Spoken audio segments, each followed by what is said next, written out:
ሰላም ጤና ይስጥልኝ። የስምንት ሰዓቱን ዜና ይዘንላችሁ ቀርበናል። በቅድሚያም ዋና ዋናዎቹን ትላንትና አብርሽ ቤት የተለቀቀው ቪዲዮ መጨረሻው ላይ በጣም የሚያስፈራ እና የሚያሰጋ ነገር መሆኑን ሁላችንም አይተን ነበረ።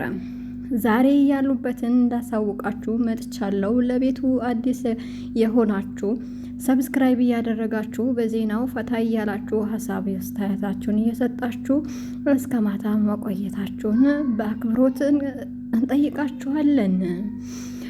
ወደ ዜናውም ስናልፍ ትናንትና መንገድ ላይ አስቁሟቸው አብርሽና ሩታን ከሀገር ልትወጡ ነው፣ አብርሽን ያልሆነ ውስጥ አስገብተሽዋል፣ አሳመመሽዋል፣ በፍርድ ትጠየቂያለሽ ተብላ ሩታ ወደ አይበገሬዋ ልበል እንጂ አይበገሬዋ ወደ ፍርድ ቤት ኑ እንሂድ ብላ ደረታን ነፍታ ባሏን ይዛ ፍርድ ቤት አቅኝታ ነበረ። እንዲሁም ይቺ አይበገሬዋ ሩታ የሴቶች ተምሳሌት እኔ የ80 ባሌ የልጄ ባሌ ነው፣ ባይሆን ባሌን ይፋቱት፣ አብረን እንድንኖርበት ከልክለውናል። እንዲሁም ያው እንደ ዘመኑ ሰው ለምን አልተጣላችሁም፣ ለምን አልተፋታችሁም እያሉ ቤተሰብም የቅርብ ዘመድም ጓደኛም ሰላም ሰጥተውናል። እንደውም እኔ ነኝ መክሰስ ያለብኝ እንጂ እነሱ እኔን መክሰስ አይችሉም በማለት ሀሳቧን አቅርባለች። ይቺ አይበገሬዋ ከትላንትና አብርሽ የት እንደነበረና ምን እንደነበረ እያስታወሰቻቸው፣ ፍቅር ግን በገንዘብ አይለወጥም። እኔ ስቀርበው ለገንዘብ ብዬ ሳይሆን ፍቅሩ ለፍቅሩ ብዬ ነው። ወዶኝ ወድጄው ስለቀረበኝ ሰዎች ሁሉ በጣም ዜናው ግን ያዋጣል እንዴ? ልቀጥልበት? እስቲ ሀሳብ አስተያየታችን ከታች አስቀምጡልን ማለት ነው። የእኔ ድምፅ እንኳን ለዜና ቀርቶ ለምንም አይሆንም አውቃለሁ። ያው ትንሽ የወንድ ድምፅ ስለያዝኩኝ፣ ግን ድምፄንም እኔንም ሁሉ ነገሬን አላህ የሰጠኝን ሙሉ ነገር በጣም ወደዋለሁ። ሰላም ብያቸዋለሁ እንዴ።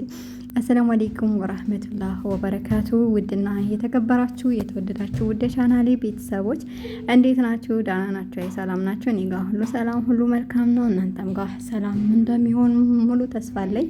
ባላችሁበት ሰላማችሁ ብዝት ይበል እያልኩኝ ለቤት አዲስ የሆናችሁ ደግሞ ሰብስክራይብ አድርጉኝ። ስለምታበረታቱኝ ደግሞ እጅግ አድርጌ ያመሰግናለሁ። ያው ትላንትና ሁላችንም ተናደናል። ምክንያቱም አብርሽና ሩታን ሊተዋቸው ያልቻሉ ብዙ ግለሰቦች አሉ። ቀን ቀን እነሱን እያደረቁ ማታ ማታ ደግሞ ቲክቶክ ላይ አንድ አበባ ሁለት አበባ ሲሉ የምናያቸው ሰዎች አሉና እናንተ ትዳር የለባችሁም ወይ? እንቅልፍ የላችሁም ወይ? ትዳራችሁ በቃ በተናችሁ ወይ የሚል መልእክት ደግሞ እናስተላልፋለን። ትዳራችሁን ሳትኖሩ የሰውን ትዳር ደግሞ አናኖራለሁ ማለት አይቻልምና የራሳችሁን ትዳር የራሳችሁን ጓዳ ቀድማችሁ ፈትሹ። ለምሳሌም ዳጊን ከጠቀስኩኝ ይበቃኛል። ሲቀጥል ደግሞ ሩታ ደረቷን ነፍታ ወደ ፍርድ ቤት ያቀኝናችሁ። እንደውም እናንተን በዛው ማሳሰር፣ እኔ ብሆን በዛው አሳስራችሁ ነበረ። ምክንያቱም እኮ እሷ አልሰረቀችም። ማፈር ያለባት እንደውም ሄርሜላ ናት። እዛ ጋር ስደርሽ ሄርሜላ ግን አታፍሪም? እርግጠኛ ነኝ ታፍሪያለሽ ብዬ ነው ማስበው። ምክንያቱም የሰው ባል እኮ ነው የቀማሽው። የሚነግርሽ ጠፍቷል እንዴ? ዘመድ የለሽም እንዴ? ወገን የለሽም? ጓደኛ የለሽም? እኔ ዘመድም ጓደኛም ያላት አይመስለኝም። ያኔ በጎዳና ላይ ተጥላ የተገኘች ይመስለኛል። ሀቂቃ ማለት ነው።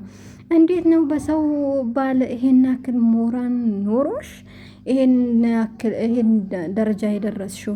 አረ ፈሪ ሴት ልጅ እኮ ነሽ። ታፍሪያለሽ በሄድሽበት። ቤተሰቡ አያቅሽ፣ ዘመዱ አያቅሽ። መተሽ ተለጥፈሽ ገና የኔ ነው ስትይ ዕቃ መሰለሽ እንዴ? ወይስ በገበያ ገዝተሽ ያመጣሽው የሆነ ነገር መሰለሽ? ከብት መሰለሽ? ጭራሽ ዝም ቢል እንደዚህ አይነት ይሄን ያክል ታደርጉታላችሁ። አሁን እኮ አብርሽ ሰላም ያኔ ኖርማል ላይ የድሮን እንትን አህላቁን ተመልሷል ብዬ ነው የድሮ ሀሉ ተመልሷል ብዬ ነው ማስበው። ምክንያቱም ለመጀመሪያ ጊዜ እንደዛ የሚሆነው የነበረው ሄርሜላ ራሱ የሰጣችው ሰዓት አለ። በሰዓቱ የሆነ ነገር አድርጋ መስተፋቅር አድርጋበታለች እያሉ ነበር። አሁን እውነት እየመሰለኝ ነው።